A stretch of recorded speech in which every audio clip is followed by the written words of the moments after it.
ओम।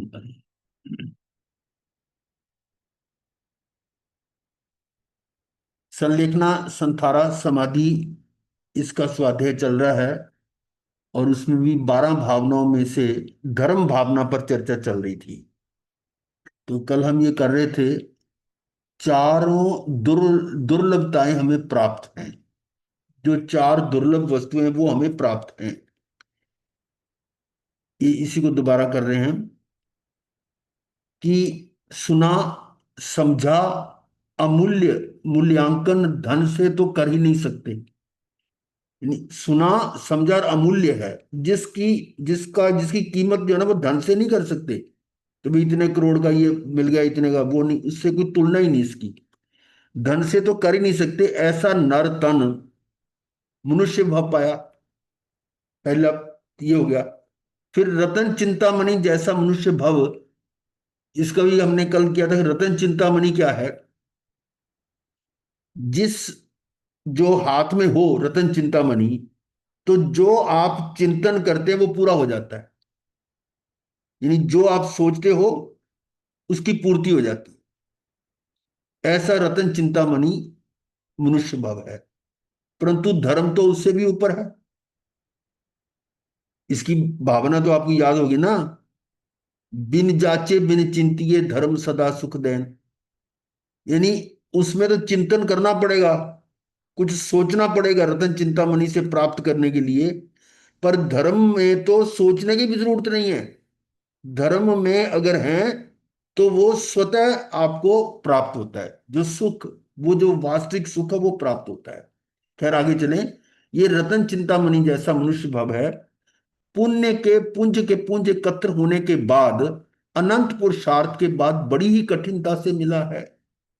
बहुत बड़ी बड़ी बहुत बेरहम कहानी है। हमारी कहानी है, तुम्हारी कहानी है बड़ी बेरहम। बड़े भाग्य से मिला जिन धर्म। वो लाइनें देखो उसकी।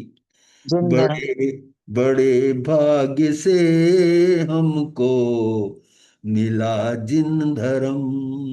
हमारी कहानी है, तुम्हारी कहानी है बड़ी बेरहम।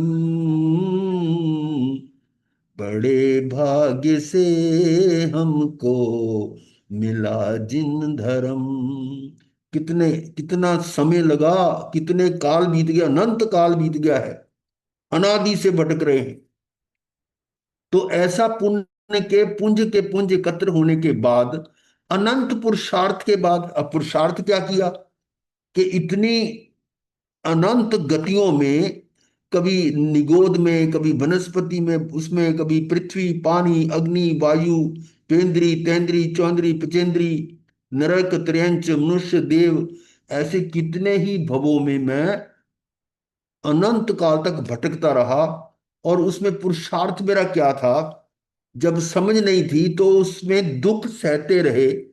उस दुख सहने से थोड़ा थोड़ा थोड़ा थोड़ा जो पुण्य इकट्ठा होता गया। और फिर आगे आकर जो जब त्रेंच में संगी बन गए, तब कुछ पुरुषार्थ किया, फिर मनुष्य भाव भी मिले कई, उसमें पुरुषार्थ करते रहे। तब जाकर अनंत पुरुषार्थ के बाद बड़ी ही कठिनता से ये मनुष्य भाव मिला। इसकी प्रोबेबिलिटी बहुत कम है। प्रोबेबिलिटी का मतलब समझते हो ना। अभी प्रोबेबिलिटी क्या होती मुझे है? आपने समझाया था उस दिन। हाँ, क्या हम तो गणित वाले हैं ना, वो 100 इसलिए में से हमारे शब्द वो आ जाते हैं संभावना प्रोबेबिलिटी। जैसी। संभावना। जिसको कहते हैं संभावना। संभावना। पर प्रोबेबिलिटी जो है ना, ये स्टैटिस्टिक्स एक, अब तो एक मैथमेटिक्स की जगह स्टैटिस्टिक्स अलग सब्जेक्ट बन गया। जैसे हमारा एमए मैथमेटिक्स में था, एमए स्टैट में भी है। उसमें क्या होता है प्रोबेबिलिटी, कि जैसे आप, एक कॉइन होता है हेड और टेल। एक हेड है एक टेल है। जैसे मैच में वो टॉस करते हैं ना, तो ये तो हेड आएगा, ये टेल आएगा। तो इससे जो टॉस करते हैं, तो किसी को हेड आने का कितनी संभावना होगी? 1/2। मतलब अगर 100 बार इसको टॉस किया जाए, तो अप्रोक्सीमेटली 50 बार आपको हेड आएगा और 50 बार टेल आएगा। ये प्रोबेबिलिटी की बात है। इसी तरह से अगर कोई डाइस है, वो जो लूडो खेलते हैं ना, कितने अंक होते हैं, 1 से लेकर 6 तक। अब उसमें 6 का अंक ही हमें मिले, उसकी प्रोबेबिलिटी क्या होगी? 1/6। कि 6 बार अगर उसको आप टॉस करते हो, तो एक बार आपको 6 अंक मिलने की संभावना है। संभावना की बात है ये, प्रोबेबिलिटी। ऐसे 100 अंकों में से एक अंक प्राप्त हो जाए, जैसे आप वो करते हैं, क्या वो बोलते हैं उसको, गेम होती है ना ये, नंबरों की 100, 1 से लेकर 100 तक नंबर, ये नंबर है, वो लगाते जाते। सांप सीढ़ी। क्या? सांप नहीं सीढ़ी। नहीं नहीं नहीं नहीं, ये जो आप लेडीज में भी वो खेलते रहते हैं ना, तंबोला। तंबोला। तंबोला, तंबोला। तंबोला। तंबोला करते हैं। अब उसमें क्या है, हम्म। कोई एक अंक प्राप्त होने की प्रोबेबिलिटी क्या होगी? 1/100। इस तरह से जितनी संख्या है मालिकम। टोटल, 100 में से एक अंक, आपने मान लो 9 का अंक प्राप्त करना है, तो उसकी प्रोबेबिलिटी 1/100 होगी, एक अंक प्राप्त करने के लिए। और इसी तरह से मान लो 1000, 10,000, लाख, करोड़, अरब, खरब, और कितनी भी अधिक संख्या, कितनी अनंत अनंत अनंत जीव है, अनंत अनंत, उसमें से मनुष्य भव गिनती के हैं। तो प्रोबेबिलिटी क्या होगी कि जितनी मनुष्यों की संख्या है डिवाइडेड बाई अनंत। अनंत। आपने जैसे 100 में से 2 अंक चुन लिए कि हमें 2 अंक प्राप्त ही होंगे, तो उसकी प्रोबेबिलिटी की 2/100। ऐसे ही ये संख्यात संख्या है, जो 29 अंकों की संख्या लिखी जाती है मनुष्य भाव में, उस संख्या को अनंत से डिवाइड करोगे तो क्या उत्तर आएगा? क्या उत्तर आएगा? अनंत ही आएगा गुरुदेव। हैं? अनंत। मतलब नहीं, नेग्लिजिबल ही आएगा अनंत। वेरी लो, मतलब जीरो से भी आप कम। तो उल्टा कह रहे थे। यानी किसी भी संख्या को डिवाइड करेंगे तो नीचे जो डिवाइड करने वाली संख्या जितनी अधिक होगी, उत्तर छोटा आएगा। हम्म। अब एक के 100 टुकड़े करोगे तो छोटा, और मान लो 1000 टुकड़े करोगे तो और छोटा, लाख करोगे और छोटा, अनंत टुकड़े करोगे तो और छोटा। और छोटा। तो जितना नीचे की संख्या बड़ी होगी, उतनी प्रोबेबिलिटी कम होती कम जाएगी। होती जाए। और अनंत का मतलब, तो अनंत से डिवाइड का मतलब that is near by zero, hmm. That is near zero. हाँ जी। तो इसका मतलब कितनी प्रोबेबिलिटी है मनुष्य भव की? Nearly zero. बहुत कठिन है, यही तो है कि बड़ी कठिनता से मिला है। और सर्वज्ञ सर्वदर्शी वीतराग अरहंत की सतवाणी हे उपादेय जड़ चेतन शरीर आत्मा संसार मार्ग मोक्ष मार्ग, सत असत में विवेक भेद विज्ञान कराने वाली वाणी मिलना परम दुर्लभ है। ये जो वाणी मिल रही है आपको, हम एक दिन पहले भी बता रहे थे, ये वाणी क्या है? वीतराग वाणी, परमात्मा की, तीर्थंकरों की वाणी है। जो जो उन्होंने बताया वो हमें उपलब्ध है। ये भी बहुत बड़ा पुण्य है, सबको नहीं मिलती। और ये हमारा भाग्य के हमारे को ये अवेलेबल है।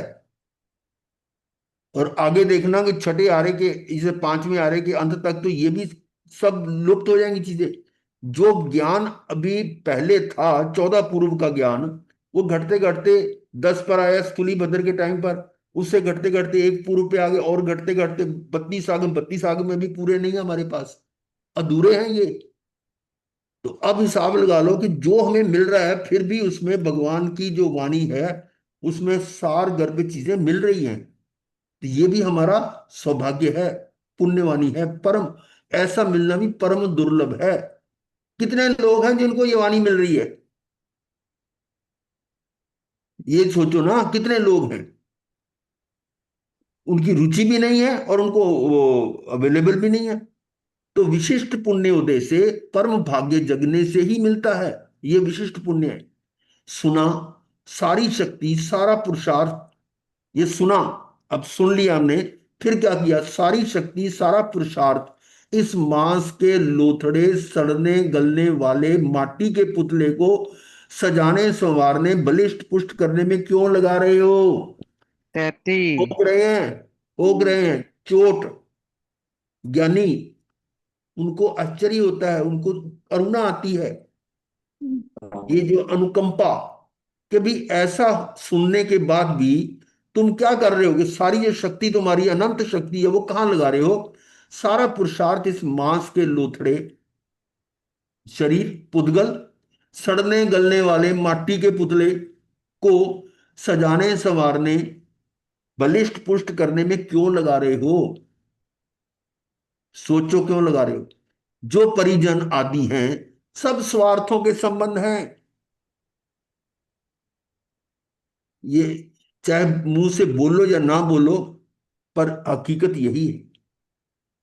अब आप जब अपने आप को सोचो, जब हम जवानी में थे कितना काम करते थे और धन भी आता था घर में, तो उस समय हमारा क्या स्टेटस था। और आज हम बुढ़ापे की तरफ जा रहे हैं, बूढ़े हो भी गए हैं, और वो काम वो कर नहीं पा रहे जो उस समय करते थे। तो उसके मुकाबले में आज हमारी कितनी इज्जत है। और अभी और कुछ समय बाद देखो, जब शरीर भी हमारा अपने बस में नहीं रहेगा, तब क्या हालत होती है। ये सोचो, ऐसे जो शरीर से, ये किसी का हुआ जरा म्यूट करना। हाँ, तो उसमें क्या होता है कि वहां पर वो कहते हैं ना, बल्कि यहां तक सुनते हैं ना, भाई काम का ना काज का, दुश्मन अनाज का। ऐसे ऐसे ताने मिलते हैं।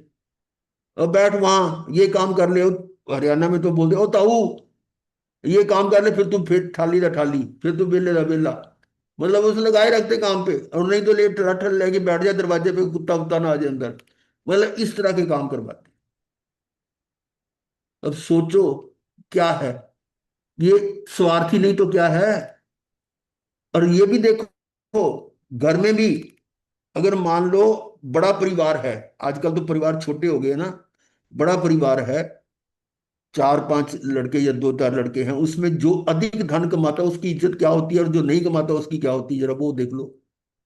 स्वार्थ नहीं तो क्या है।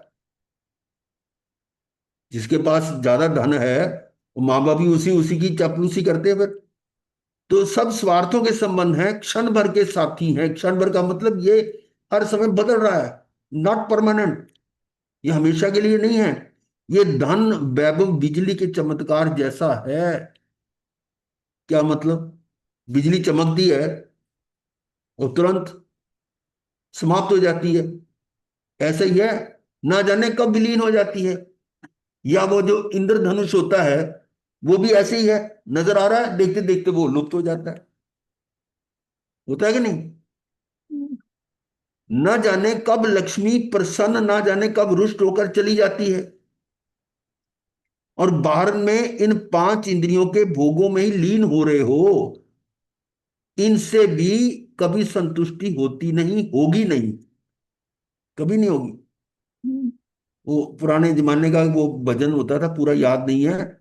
आशा कर दे बंदे दिया हुंदियां ना पूरियां, कल्पदा कल्प बतेरा तेरा तामी तावीरे रेंदियां दिया अधूरियां। अधूरी। है ना वो, ये तांगे कार वाला आखे आखे मेरे मेरे हेठा बेटा सोने मोटर का कार होवे, होए। कार कार वाला वाला आखे आखे मेरी मेरी हवा च हवा उड़ार चौड़ा। होवे। ये देख के जहाजनू मथे पावे त्योड़ियां। कल्पदा बतेरा तावी रेंदियां अधूरियां। हाँ, है ना, ये बचपन में सुनते थे हम गाना, ये भजन बहुत पुराने हैं ये। सही वो सही उस बात टाइम है होता है, एक मतलब। नत्था सिंह जोल होता था, वो ऐसे ऐसे भजन उसके होते थे। नत्था सिंह जो चाहे तरना ले ले, नमो कारदा शरना, ऐसे ऐसे भजन थे। सही चलिए, बात है गुरुदेव। तो ये मतलब कभी संतुष्टि होगी नहीं। इच्छाएं तो आकाश के समान अनंत हैं। इच्छाएं तो आकाश के समान अनंत हैं। तृष्णा का कोई पार नहीं है।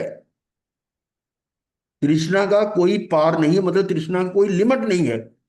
पर जिसकी तृष्णा कर रहे हो उसकी लिमिट तो है। हम्म, भाई मान लो आप कोई धन वैभव की तृष्णा कर रहे हो कि मुझे इतना मिले इतना मिले, लेकिन वो पूरे संसार में वो तो लिमिटेड है, वो तो बढ़ नहीं सकता। धन या वैभव तो बढ़ नहीं सकता। तो फिर क्या करना है? तृष्णा को ही घटाना पड़ेगा ना। अब समझो जरा, तृष्णा का कोई पार नहीं, तृष्णा की कोई लिमिट नहीं है, परंतु धन की तो लिमिट है कि नहीं है? धन की लिमिट है। इसलिए आपको धन बढ़ा नहीं सकते, तो घटाना ही पड़ेगा, तृष्णा को घटाना पड़ेगा। लोभ का अंत नहीं है। क्यों? इन कषायों में ही उबल कर कर्म बांध रहे हो। चोट मारे क्यों? इन कषायों में ही उबल कर कर्म बांध रहे हो। मोह ममता मूर्छा में पड़कर दुखी हो रहे हो। अब आगे देखने क्या है, अपना कौन और पराया कौन।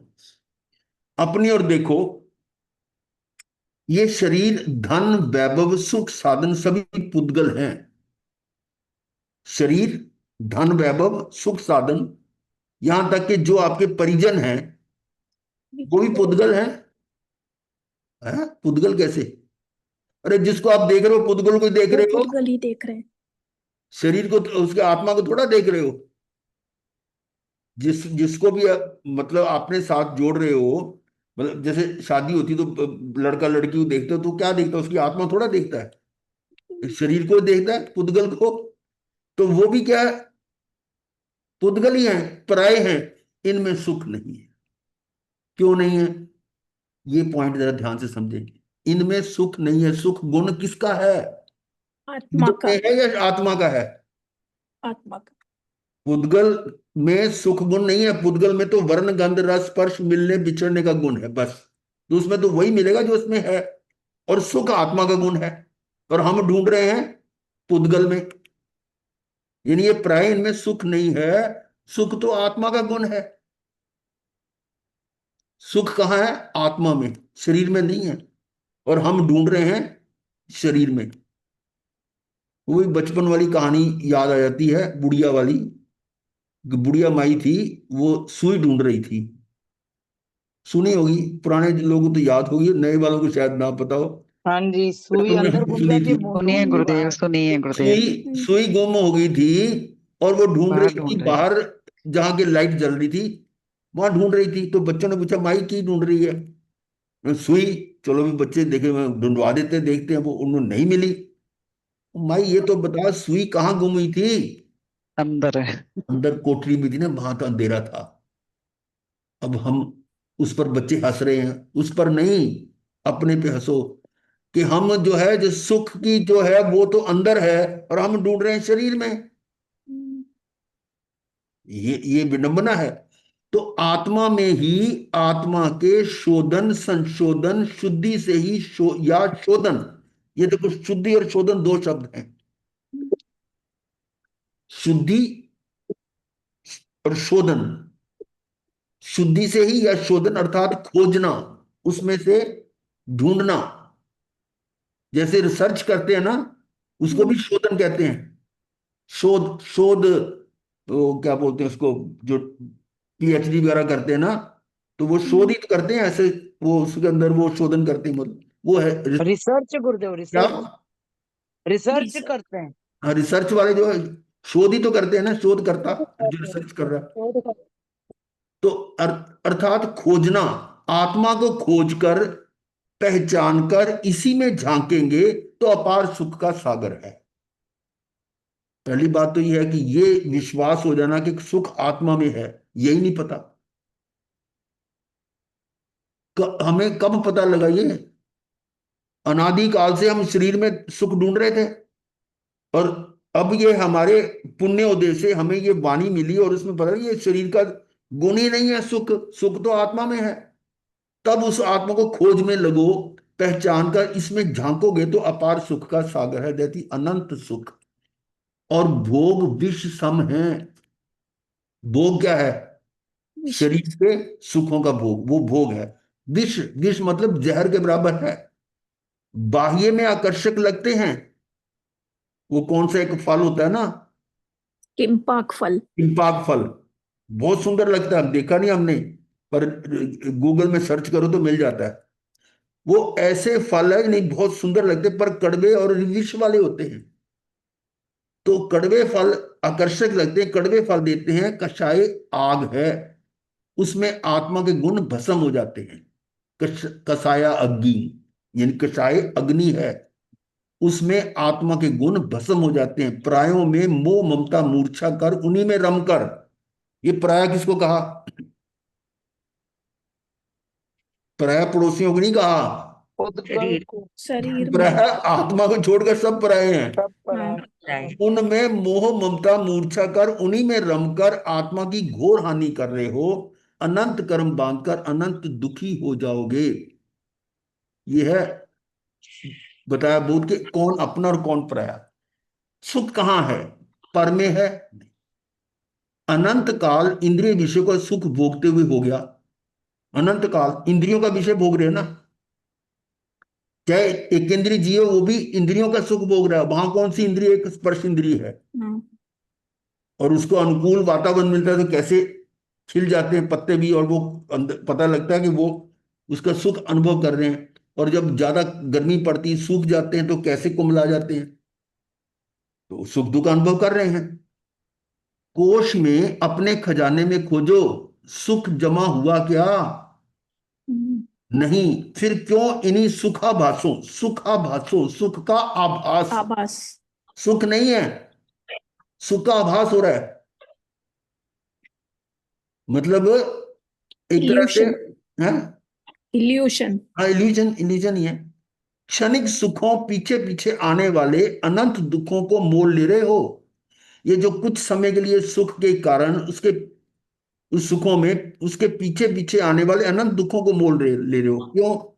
जो सुख का भोग है, हमने कल भी बोला था ये, कि पुण्यों का भोग मतलब सुख का भोग बीज। पाप का बीज है। जो सुख भोग रहे हो पाप भो रहे हो। सोचना इसमें गहराई से। तो पाप बोएगे तो आगे क्या मिलेगा? दुख ही तो मिलेगा। तो दुखों को मोल ले रहे हो तुम। जब तक शरीर से आसक्ति है, भोगों में रुचि है, तब तक आत्म रुचि होती नहीं। उपयोग तो न हटाना पड़ेगा वहां से। आत्मा की पहचान होती नहीं। आत्मा को तो पहचाना नहीं। क्या कह रहे हैं? आत्मा को तो पहचाना नहीं और मात्र इस शरीर को पहचाना। इससे प्रीति की। किससे? शरीर से। मात्र माटी के पुतले पुतली बनाए। वो बच्चे पुराने जमाने में वो गुड्डा गुड्डी बनाते थे ना।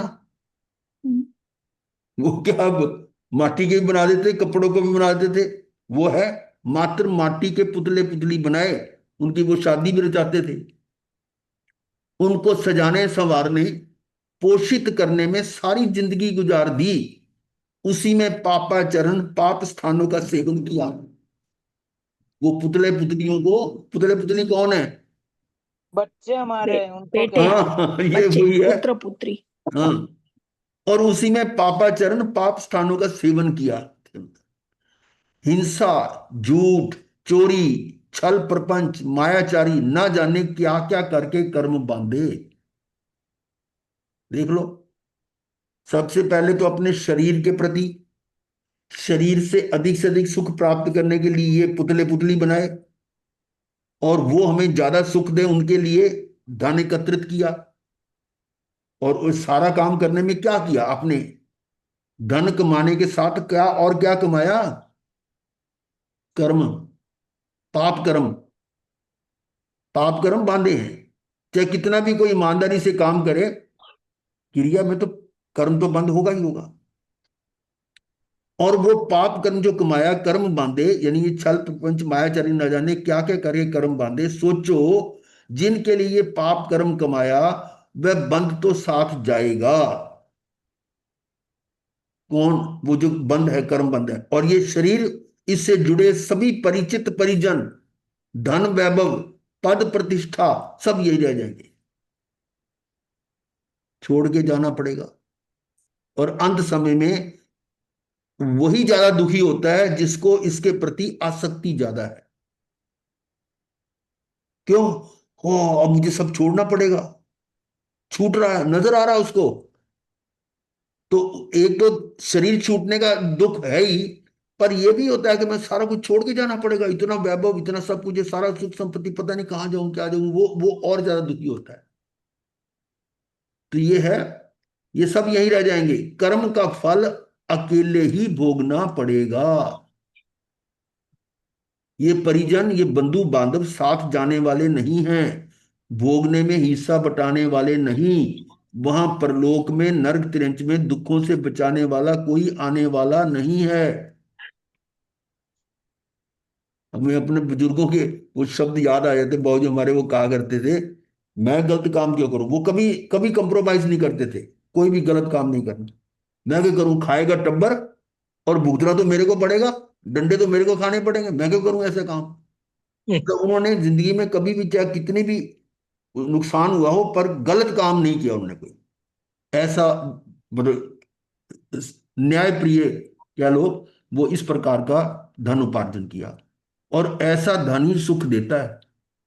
बेईमानी का पैसा जो है ना, वो आपने पढ़ा होगा, अधिक से अधिक 10 वर्ष तक रहता है, और उसके बाद ब्याज समेत निकलता है, और जो कर्म बांधे उनका फल अलग भोगना पड़ेगा।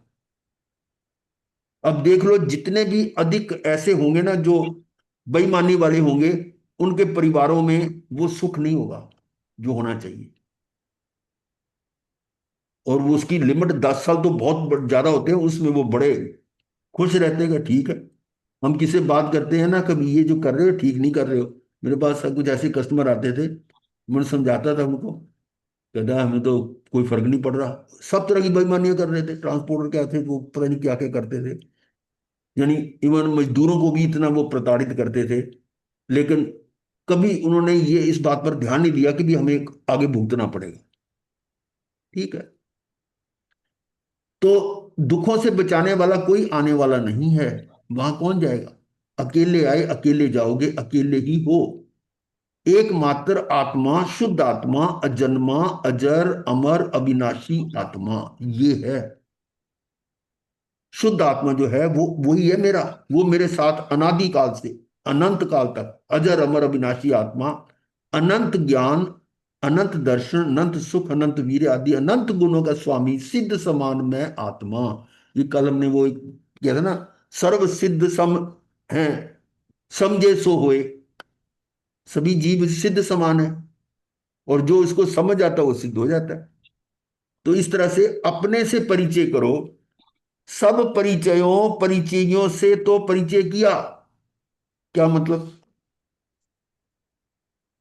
परिचयों और परिचयों, सब परिचयों कैसे करते थे, यानी इवन मतलब मजदूरों जो को भी इतना वो प्रताड़ित करते जिससे थे। हम परिचय कर रहे हैं वो परिचय, और जो हमारे से परिचय हाँ, कर रहा है वो परिचय। हाँ, उनसे परिचय किया, पर अपने आप से परिचय दुखों किया से नहीं। बचाने वाला कोई काम वाला है, वहां कौन जाएगा? यानी देखिए अपने आप अकेले से जाओगे परिचय नहीं किया, मात्र ये है। यानी दुनिया सबको जाना, सारी दुनिया को जान लिया, पर जानने वाले को नहीं जाना। जो जानने वाला है उसको नहीं जाना। वो अपने आप से परिचय नहीं किया। उन्हें अनदेखा करो। किनको? जो परिचय बाहर वाले हैं, उनसे अपरिचय। अब उनका उल्टा काम कर दो, जो परिचित हो से अपरिचित हो जाओ, और अपने से परिचय करो। उलट, अबाउट टर्न। अबाउट टर्न होता है ना, अब आजकल तो हिंदी में बोलते हैं ना, पीछे मुड़ आगे मुड़। हमारे टाइम पे होता था वो स्टैंड, मतलब वो जो, वो क्या बोलते थे, attention, standard is, left turn, right turn, about turn. March past. हाँ, वो इंग्लिश में कमांड होती थी। तो लेफ्ट टर्न बड़ा आसान होता था कि पैर को थोड़ा घुमाया, इधर मुड़ गए। राइट टर्न ऐसे। अबाउट टर्न करते थे ना, उसमें थोड़ा पूरा घूमना पड़ता था 180 डिग्री पर। फिर उसके होता था, वो थोड़ा कठिन होता था, और उसमें जो कोई गलत करता था तो डंडे पड़ते थे। ये अबाउट टर्न मुश्किल है। और वही तो कह रहे हैं कि इससे अब क्या, आप अब उलट उलट हो जाओ। तो उलट करना, आप परिचय, अपने से हम परिचय करो। सबको देखा बाहर ही बाहर सबको जाना, सबको देखा बाहर ही बाहर सबको जाना, सबको देखा उन्हीं में रमे और कर्म बांधे। अब क्या करना है? अपने आप को जानो, अपने आप को देखो, अपने आप को जानो, अपने आप को देखो, अपने में डूब जाओ। डूब जाओ का मतलब, रम जाओ। हाँ, उसमें साथ तन में हो जाओ, अपने अपने साथ रम जाओ, जम जाओ, जाग जाओ। जाग जाओ। जाग चेतन, जाग चेतन, चेतन स्वयं को पहचान। जाग चेतन, चेतन जाग चेतन, चेतन स्वयं को को पहचान। पहचान। सिंह है तू, सिंह है तू भेड़ मत बन, दूर कर अज्ञान। जाग जाग चेतन, चेतन जाग जाग चेतन, चेतन स्वयं को को पहचान। पहचान। अब क्या कह रहे हैं आगे? जाग जाओ, झट करो। झट मतलब तुरंत कर दो, झटपट, तुरंत। काल का कोई भरोसा नहीं, कब दबोच दे। सोचता तो है, नहीं अभी तो मैं नहीं मरूंगा, अब तो ठीक है। पता नहीं है, कोई पता नहीं कब क्या हो जाए, कब कौन सी बीमारी आ पड़े। सोचता तो मैं तो बिल्कुल ठीक हूं, पर पता चलता है कि कौन सी बीमारी कहाँ निकल आई, नहीं पता लगता। कब दबोच दे, गला पकड़ कर ले जाएगा।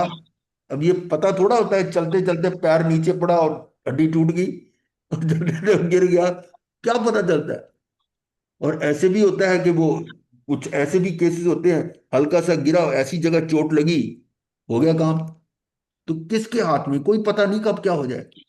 काल का कोई भरोसा नहीं, कब दबोच दे, गला पकड़ कर ले जाएगा। कौन? काल कोई जमदूत नहीं है, ये तो आयुष कर्म खत्म हुआ उसको कहने का तरीका है। तब सोचो क्या होगा। ये सब मनोरम काम भोग छोड़कर, ये सब मनोरम जो हमें अच्छे लगते हैं, जिसमें रमना अच्छा लगता है, ये काम भोग छोड़कर इन्हीं के लिए। अब इन्हीं काम भोगों के लिए क्या किया आपने? प्रिय प्रिया, प्रियतम प्रियतमा। प्रिय प्रिया मतलब जब बच्चे भी हो गए, बड़े भी हो गए, पति पत्नी हो गए, प्रियतम प्रियतमा, ये सब यहीं छूट जाएंगे। और गुरुदेव कहते थे इस प्रियतमा और प्रियतम के कारण कहाँ जाओगे? प्रिय को छोड़ दो तो रह जाएगा तम और तमा। तम तमा क्या सात, होती है? छठी और सातवीं नरक। हाँ, तम ये तम तम तमा, नरक, सातवीं नरक। कहाँ छठी जाओगे? और सातवीं नरक। हाँ जी। तो ये तो सब यही छूट जाएंगे और तुम जाओगे सिर्फ प्रिय प्रिय छोड़ के, बाकी तम तमा में जाओगे। और तब सोचो, रक्षक कौन होगा? कौन रक्षा करेगा? कौन रक्षा करेगा? धर्म। एकमात्र धर्म, आत्म धर्म, शुद्ध धर्म, सत्य धर्म, वीतराग धर्म, अहिंसा धर्म, वही साथ देगा, वही रक्षा करेगा। कहती भगवान। धर्म की चर्चा चल रही है। अब आगे कर रहे हैं स्वरूप शरण।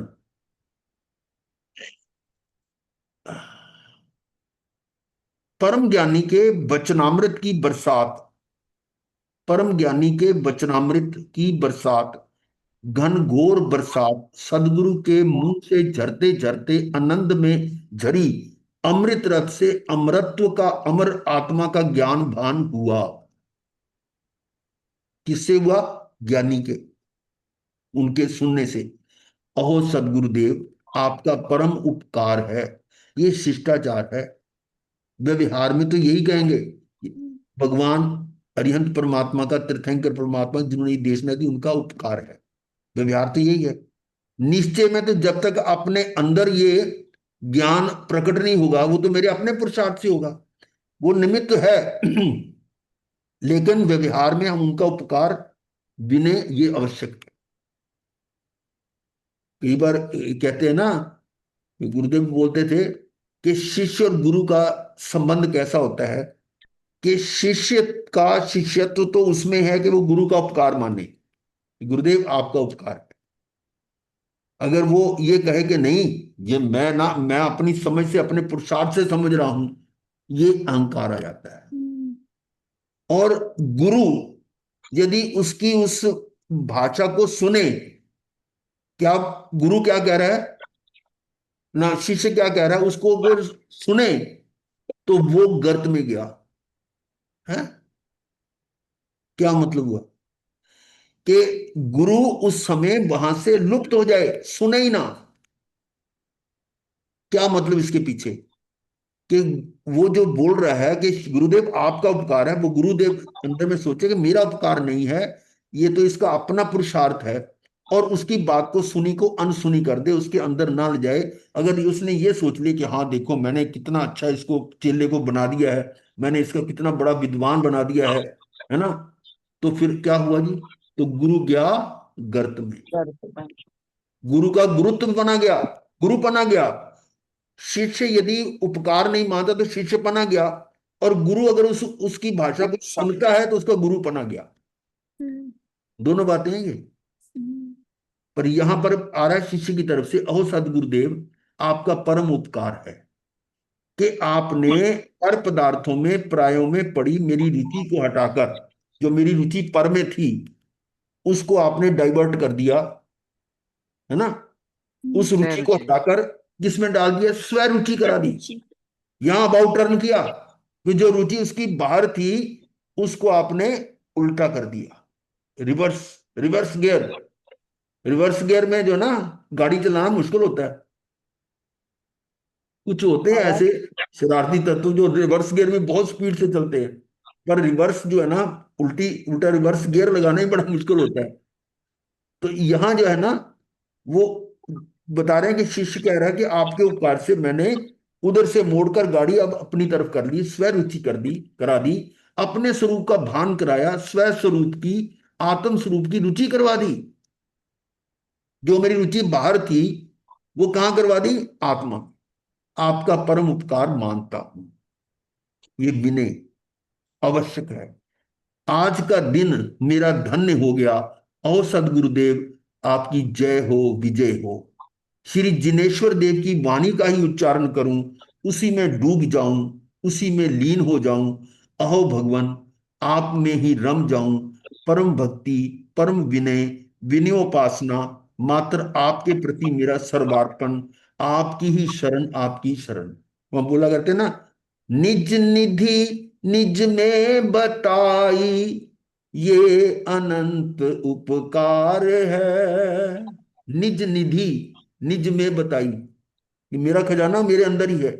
निज निधि निज में बताई, ये अनंत उपकार है। उसके लिए जिनवानी माँ को वंदना शत बार है, वंदना शत बार है। ये है। तो ऐसी पर रुचि से स्वरुचि में आ जाने को कहा, क्या कहा, धर्म रुचि भावना। ये है उलट गुण, अबाउट टर्न। मेरी भी धर्म में रुचि है। रुचि है कहने मात्र से नहीं होगा। सुबह की बात याद होगी, सुबह क्या बताया था, भाव भाषण, हाँ उस जी। पर थोड़ी चर्चा की थी। ये शब्द तो रट लिए, पर प्रैक्टिकल नहीं। थ्योरेटिकली तो पूरा कर लिया काम, प्रैक्टिकल में जीरो। प्रैक्टिकल नहीं हुआ ना। थ्योरेटिकली तो सारी वो थ्योरी पढ़ ली, प्रैक्टिकल में नहीं है, तो वो कोई फिर वो फायदा नहीं उसका। यानी धर्म में रुचि, रुचि है कहने मात्र से नहीं होगा, शब्दों से कहने से नहीं होगा, प्रैक्टिकली उसका भाव भाषण हो। कहने को तो कह दिया कि मैं तो आत्मा हूं, मैं शरीर नहीं हूं, ठीक है। और फिर जब शरीर, ये पता हमें कि शरीर या पुद्गल के निमित्त से आत्मा में परिवर्तन होता है, आत्मा में राग आदि भाव आते हैं। जो आत्मा में राग आदि भाव आ रहे हैं उसका निमित्त कौन है, पुद्गल। और आत्मा के निमित्त से पुद्गल में परिवर्तन आता है। जैसे आत्मा राग आदि भाव करता है तो पुद्गल वाले जो कर्म है वो कर्म में, द्रव्य कर्म में बदल जाते हैं। तो निमित्त जो है वो पुद्गल है, तो उसका जो प्रभाव जो है वो जीव पर आ रहा है, जीव का पुद्गल पर आ रहा है। निमित्त है, पर जो कार्य हो रहा है वो उसका अपने में हो रहा है। अब इस बात को ना मानकर कोई, ये तो शब्दों से मान लिया, पर अंदर से कहता है ये आंख ही तो देख रही है। अब आंख क्या है, ये पुद्गल है, ये निमित्त है।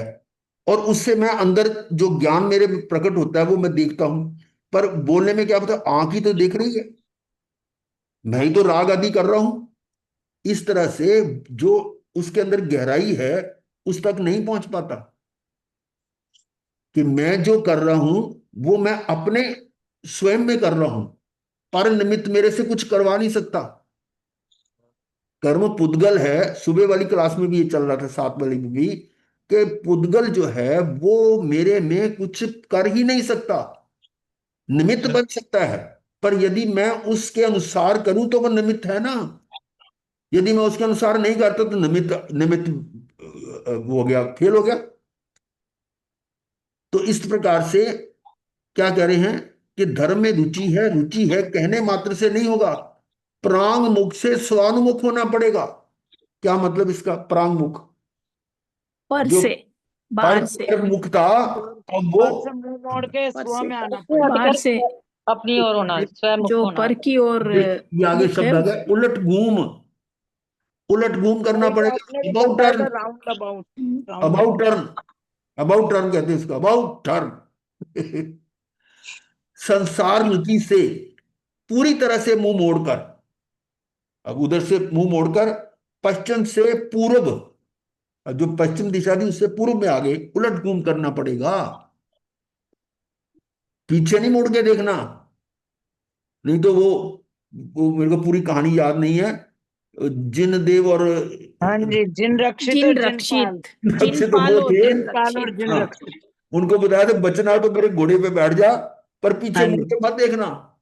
एक ने देखा, वो वहीं गिरा और मार दिया।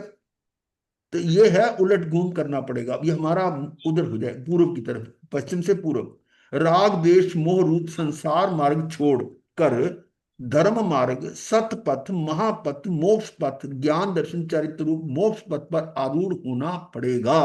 तब कहो धर्म रुचि हुई। ऐसे नहीं है कि भी दो लाइनें याद कर ली, धर्म धर्म भावना होगी हमारी, वो नहीं है। अब ऐसे कथानक से पहले थोड़ा सा हम इसको और विवेचन कर लें 12 भावना में। ऐसी हाँ, भावना गुरुदेव कभी नहीं पढ़ी हमने, 12 भावना पहली बार पढ़ रहे हैं। मैं भी ऐसे ऐसे इतनी ज्यादा डिटेल में मैं नहीं कभी गया। ये आपके निमित्त से मेरा काम हो रहा है, नहीं तो मैं कहाँ ये इतना करता। मुझे पहले ये सारे लिंक बनाने पड़ते हैं, देखने पड़ते हैं। तो देखता हूँ ना कि कहाँ पर कौन सी चीज जो मैं यूज कर सकता हूँ। तो देखिए, धर्म की बात बताई रही यहां पर। धर्म तो आत्मा का स्वभाव है, धर्म तो आत्मा का स्वभाव है।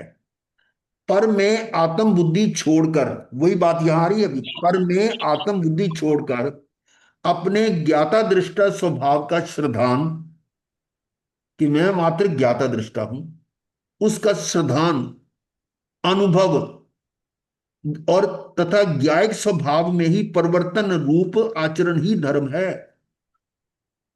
ज्ञायक स्वभाव, मात्र जानना, मात्र ज्ञाता ज्ञायक, उसमें परिवर्तन नहीं, उसी में रमन करना, आत्मा में आचरण करना, उसी में तन्मय हो जाना, उसी में रमन करना, वो धर्म है।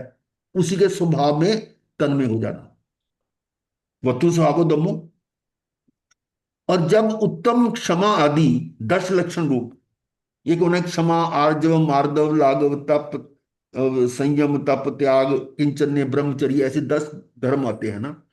ये सारे 10 लक्षण रूप अपने आत्मा का परिणमन तथा रत्न त्रय रूप परिणति, उसमें आत्मा के साथ उसका परिणमन हो। और रत्न त्रय मतलब ये ज्ञान ज्ञान दर्शन चरित्र, रत्न त्रय रूप परिणति। कैसे? कि वो आत्मा को जानने लगे, उसके 10 लक्षण के निमित्त से वो अपने आप को जाने, अपने को पहचाने और अपने में रमन करे। तो ये रत्न त्रय रूप परिणति होगी, ठीक है ना। सिर्फ यही नहीं कि वो 10 धर्म रट लिए, क्षमा, मार्दव, आर्जव, लाघव, तप, संयम, तप, त्याग, अब क्या सारे आते ना, और अकिंचन्य और ब्रह्मचर्य, ये सारे जो है, इसको, इसके निमित्त से आत्मा का परिणमन, आत्मा में रमना और रत्न तैरूप परिणति, यानी तीनों ज्ञान दर्शन चरित्र का प्रकट होना, तथा जीवों की दया रूप आत्मा की परिणति होती है। जीवों की दया रूप, इसमें जीवों की लिखा, बल्कि अपने जीव की। तब आत्मा स्वयं ही धर्म रूप होगा, वो है धर्म। पर द्रव्य क्षेत्र काल आदि तो निमित्त मात्र हैं। भी मैं जान रहा हूं अपने, मतलब बाहर में देख कर जान रहा हूं, तो निमित्त तो मेरी आंख है ना। पर आंख थोड़ा जान रही है, जानना तो मैं जान रहा हूं, वो तो बाहर वाले निमित्त हैं। पर द्रव्य क्षेत्र काल आदि तो निमित्त मात्र हैं। जब ये आत्मा राग आदि रूप परिणति छोड़कर ये आत्मा राग आदि रूप, राग द्वेष सारे जो पाप है इनको, इनकी परिणति छोड़कर वीतराग रूप होता है। तब, अब वीतराग रूप हो गया, तब मंदिर, प्रतिमा, तीर्थ, दान, तप, जप समस्त ही धर्म रूप है। क्यों?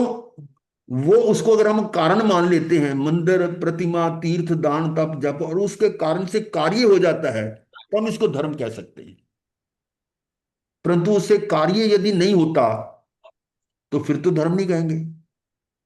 असली बात तो है कि उनके माध्यम से हम अपनी आत्मा में रमन करने लगे और सिर्फ उसी में लगे रहे, स्तुतियां गाने लगे रहे, है ना, तो और अपनी आत्मा को छुआ भी नहीं, तो कुछ नहीं हुआ।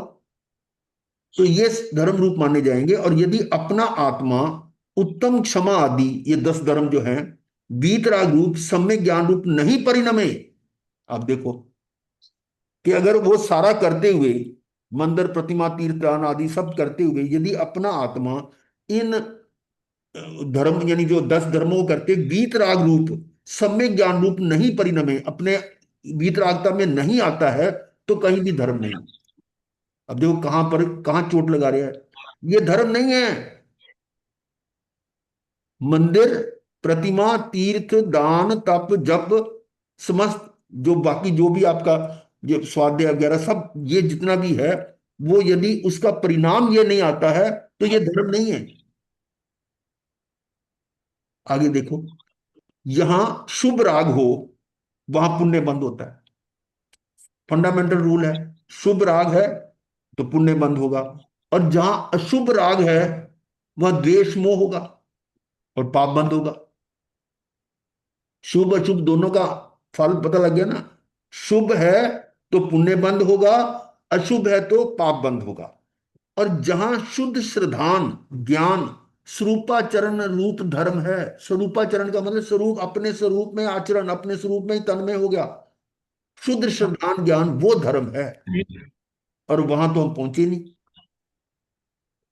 ये जितना भी हम कर रहे हैं, रट रहे हैं या रटा रहे हैं या बोल रहे हैं या सुना रहे हैं, परंतु हम अपने उस स्वरूप के में गए ही नहीं कभी, तो धर्म कहां हुआ ये फिर?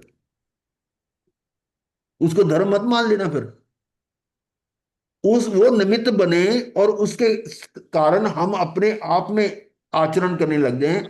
जहां शुद्ध श्रद्धान ज्ञान स्वरूपाचरण रूप धर्म है, वहां वहां क्या है? बंद का अभाव है, वहां बंद नहीं हो सकता। और ये बात जो है ना, वो सार, समय सार का जो सार आया था अंतिम गाथा में, बहुत ही कमाल का था कि स्व द्रव्य के आश्रय ही मुक्ति का कारण है, पर द्रव्य का आश्रय से मुक्ति नहीं है। और ये सारी चीजें पर है हमारे लिए। स्व द्रव्य क्या है? आत्मा। आत्मा का आश्रय ही मुक्ति का कारण है। और साथ में परमात्मा ने क्या बताया था, वो और भी इंपॉर्टेंट पॉइंट है। तीर्थंकर परमात्मा क्या कह रहे हैं? मैं तुम्हारे लिए पर द्रव्य ही हूं। मैं, यानी परमात्मा, अरिहंत परमात्मा कह रहे हैं कि मैं तुम्हारे लिए पर द्रव्य हूं। इसका मतलब मेरे पर दृष्टि करोगे तो मुक्ति नहीं मिलेगी। अब इससे ज्यादा क्या बोलेंगे? जो मिलना है वो आपको कारण परमात्मा से मिलना है, कार्य परमात्मा नहीं। 2 तरह के परमात्मा बताए थे ना, कारण परमात्मा और कार्य परमात्मा।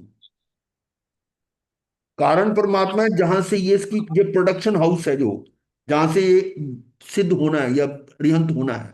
और कार्य वो जो अपना वो कंप्लीट कर चुके हैं, अरिहंत से सिद्ध हो गए हैं, वो हमें कुछ नहीं देंगे। उन पर दृष्टि करके कुछ नहीं, उनसे को देखकर, उनके गुणों को देखकर फिर अपने गुणों का अवलोकन करें कि मैं भी तो ऐसा हूं। जब दृष्टि अपने अंदर जाएगी तब वो कल्याण है, तब वो मुक्ति का कारण है। पर में अगर दृष्टि है तो मुक्ति नहीं है। ठीक है। और ये इसीलिए ये जो मुनि धर्म को क्यों इंपॉर्टेंस दी गई, कि घर में रहते हुए हम पर से हटना चाहें तो पर से हट नहीं पाते। वहां पर बहुत सारी रिस्ट्रिक्शंस हैं, मजबूरियां हैं। कुछ भी ना करो, चाहे आप मान लो कारोबार भी छोड़ दिया, सब कुछ छोड़ दिया, बैठ के रिटायर हो गए और कर लिया, फिर भी कोई आता जाता है तो उसमें सुख दुख में उसका भागीदार बनते हो कि नहीं बनते? तो राग द्वेष तो कर ही रहे हो, छोड़ तो सकते नहीं। बच्चों के साथ भी जो भी जहां रह रहे हो उस हालात में आपके राग द्वेष कम होने बहुत बहुत बहुत मुश्किल है। जो कर पाते हैं तो वो धन्य हैं। और उसमें से हटकर, इस संसार से हटकर अगर आप संयम में आ जाते हैं, अपने आप में आ गए, तो वो जो राग द्वेष वहां हो रहा था, अनंतानुबंधी वाला हो रहा था, उससे हटकर आप लिमिट पे आ जाए। और उसके बाद उद्देश्य क्या हमारा है कि इसको और घटाना है, जितना हमारा दायरा है ना उसको और संकुचित करना है। जो परिधि है, हमारा जो गोल चक्कर है, उस सेंटर से बहुत ज्यादा दूर तक घेरा था, उसको, उसका रेडियस कम करते जाओ। रेडियस, रेडियस समझते हो ना? हम्म। वो कम हाँ करते जाओ, तो वो सर्कल जो है ना, उसकी जो हाँ। परिधि है, जो उसका सरकमफ्रेंस है, वो छोटा होता जाएगा। हम्म। उसको छोटा छोटा करते करते अपने आप में आ जाओ। और फिर यहां आकर भी यदि हम परिधि बढ़ा रहे हैं, तो फिर तो कौन मालिक है फिर? कोई भी फिर तो भगवान मालिक, ऐसे कहते हैं ना, वो कहने में आता है। फिर कुछ नहीं उसका हो सकता। कि इस इंस्टीट्यूट में आकर भी यदि हम अपनी परिधि को घटाने की बजाय बढ़ा रहे हैं, तो फिर तो घर ही अच्छा था। क्योंकि हमारे आगमों में तो यहां तक आया हुआ है कि जैसे मेरे को वेश देखकर कोई व्यक्ति मेरे को वंदन करता है, श्रद्धान करता है, श्रद्धा करता है, वो किस क्या देखता है कि मेरे में साधुपना है। वेश से पता लगा ना। और यदि मेरे में वो गुण ना हो, तो उसकी श्रद्धा को चोट लगेगी नहीं लगेगी? लगे। ये बात मैं इसलिए कह रहा हूं कि मेरा अपना एक्सपीरियंस रहा है। मेरा क्या था कि मैं स्थानिक में ज्यादा देर रहता था। भाई स्कूल टाइम था मेरा दोपहर का 1 से 6 बजे तक, तो 12 बजे तक स्थानिक में सुबह रहना, शाम को फिर आ जाना। और सुबह प्रवचन में होता था, प्रवचन में जो सुनते थे और उसके बाद जो उनकी स्थिति देखते थे, उसमें मेरे को बहुत ज्यादा सेटबैक लगा था। कथनी करनी में बहुत अंतर, कि हम तो कितनी श्रद्धा से सुनते हैं और प्रैक्टिकली उनमें क्या हो रहा है, बस इतना ही हिंट काफी है, इससे ज्यादा नहीं बोलूंगा। तो इसका मतलब यह है कि जो हमारी श्रद्धा में चोट मार दे, तो वो उसको भगवान ने आगमों में क्या कहा है मालूम है? 10वीं कालिक में भी है, चोर ठग की उपमा दी है। और उसका रिजल्ट क्या आता है? किलबिशी देव। ये अधिक नहीं इसमें कहना चाहूंगा, मतलब क्योंकि किसी न किसी को इसका वो अच्छा नहीं लगेगा, फायदा कोई नहीं। तो हमारा मकसद है कि हम इस अपने सर्कल को घटा नहीं सकते, तो बढ़ाना तो छोड़ दें। हम्म। ये तो कर सकते हैं ना। हम्म। पर घटाने की बजाय बढ़ाना शुरू कर दिया। और यहां तक होता है कि अपने बैंकों में खाते खुल रहे हैं, मठ बन रहे हैं, अपने अपने मकान बने, तो परिधि बढ़ा रहे हो आप? सोचो जरा। चलिए, अब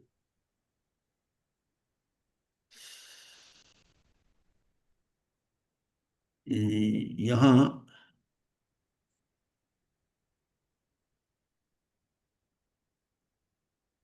ये आ रहा था, यहाँ नीचे रेफरेंस आ रहा है, रतन करण श्राव 4 श्लोक नंबर 2 का भाव है। ये दिखाता हूँ आप, ये देखिए। हाँ हाँ हाँ, ये दूसरा श्लोक है, रत्न करण श्राव का 4। देशयामी समीचीनम धर्मम कर्म निर्वहनम संसार दुख सत्वान यो धरत्युत्तमे सुखे। मैं, यानी जो ग्रंथ करता है, इस ग्रंथ का जो रचनाकार है, वो है आचार्य समंत मित्र। वो कह रहे हैं कि मैं इस ग्रंथ में उस धर्म का उपदेश देने जा रहा हूं जो प्राणियों को पंच परिवर्तन रूप संसार के दुखों से निकालकर स्वर्ग के और मोक्ष के बाधा रहित उत्तम सुखों को प्राप्त करा देता है। कौन सा धर्म बताएंगे? किस धर्म का उपदेश दे रहे हैं, देने जा रहा हूं, जो प्राणियों को पंच परिवर्तन, ये क्या होता है? बता सकते हो पंच परिवर्तन क्या होता है? पंच परिवर्तन रूप संसार। एक शब्द आता है प्रावर्तन काल, पुद्गल प्रावर्तन काल, शॉर्ट में परिवर्तन कह दिया उसको। अब वास्तव में शब्द है पुद्गल प्रवर्तन काल, पुद्गल प्रावर्तन। इसको शॉर्ट में समझ लीजिए, ज्यादा डिटेल में नहीं जाऊंगा। कि इस समय, इस भाव में, मैंने इस, मेरे साथ ये शरीर है, एक तो ये शरीर है ना, कौन सा? औदारिक शरीर। एक इसके दो शरीर और हैं, तेजस और कार्य, दो शरीर और हैं। इसके अलावा मैं जो श्वास ले रहा हूं वो भी पुद्गलों पुद्गलों का प्रयोग कर रहा हूं, भाषा बोल रहा हूं वो पुद्गलों का प्रयोग कर रहा हूं, और मन से मनन कर रहा हूं तो वो भी पुद्गल। इस तरह से कुल 8 प्रकार की वर्गनाएं होती हैं। सुबह भी बताया था ये। औदारिक वर्गना, वैक्रिय वर्गना, आहारक वर्गना, तेजस वर्गना, कार्म, ये 5 तो ये हो गए। श्वासोश्वास, भाषा और मन, ये 8 तरह की वर्गनाएं हैं। इनमें से वैक्रिय वर्गना इस समय मैं नहीं ले रहा, और आहारक वर्गना भी नहीं ले रहा। 2 तो ये डिलीट हो गई, तो बाकी कितनी बची? 6। इन 6 वर्गनाओं का मैं यूज कर रहा हूं। कर रहा है कि नहीं कर रहा? शरीर बनाने के लिए पुद्गल वर्गना ले रहा हूं, और श्वास लेने के लिए भी श्वासोश्वास वर्गना के ले रहा हूं, भाषा बोलने के लिए भाषा वर्गना के हैं, मन से मनन कर रहा हूं तो मनोवर्गना के हैं। इस तरह से इन पुद्गलों का मैं प्रयोग कर रहा हूं। परंतु ये पुद्गल जो है तो अनंत अनंत है, पूरे लोक में अनंत अनंत ठसाठस भरे पड़े हैं, है ना। और इन सभी वर्गनाओं का प्रयोग करने के लिए मुझे कितने जन्म लेने पड़ेंगे? सोचो जरा। अनंत। अनंत पुद्गल पुद्गल परावर्तन। प्रवर्तन का मतलब ये है कि औदारिक वर्गना के पुद्गल है, पहली बात, पहले ये औदारिक वर्गना के पुद्गल है। इनको सबको मैं स्कैन करना चाहूं, स्कैन का मतलब जब यूज करके छोड़ू, यूज एंड थ्रो करना चाहूं, तो कितने जन्म लेने पड़ेंगे? अनंत। फिर इसी तरह से व्याक्रिय वर्गना के पुद्गल के लिए मुझे देवों में और अनंत। नारद वहां घूमना पड़ेगा। और आहारक के लिए तो छोड़ो, आहारक का तो निग्लिजिबल है। तेजस वर्गना के पुद्गल के लिए भी कितने जन्म लेने पड़ेंगे?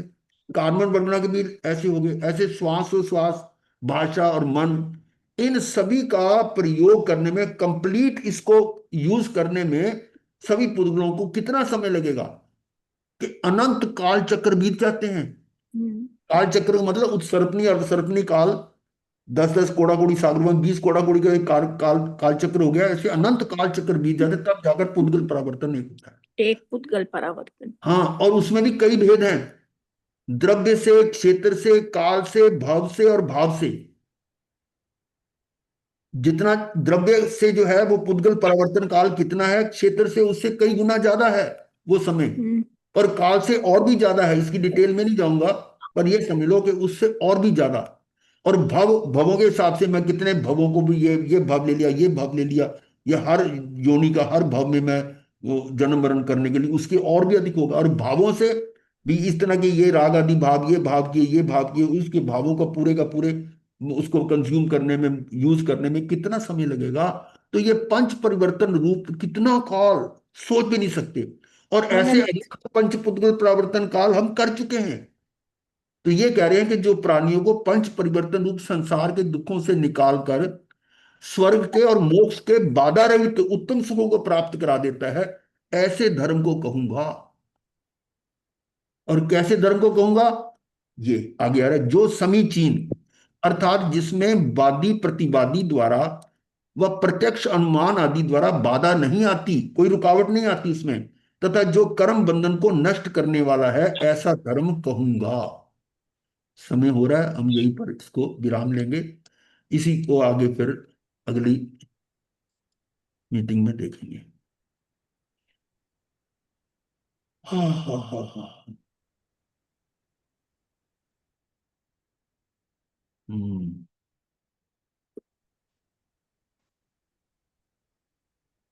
गुरुदेव, ये जो भी आपने पंचरूप पुद्गल पंचरूप ये जो बताया, हाँ जी। तो ये हर पुद्गल परावर्तन मतलब द्रव्य से एक, फिर अलग अलग पुद्गल परिवर्तन इन चारों पांचों ये का होता बहुत है। बहुत लंबा चौड़ा है, इसको उलझ जाओगे, बस यही समझ लो कि बहुत ज्यादा टाइम है बस। सारी चीजें जानने की जरूरत थोड़ा कोई, घूम जाओगे इस विषय पर आए तो घंटों लग जाएंगे। बस आइडिया दे दिया कि ये बहुत अधिक समय है, इतना समय में बीत चुका है पुद्गल परिवर्तन।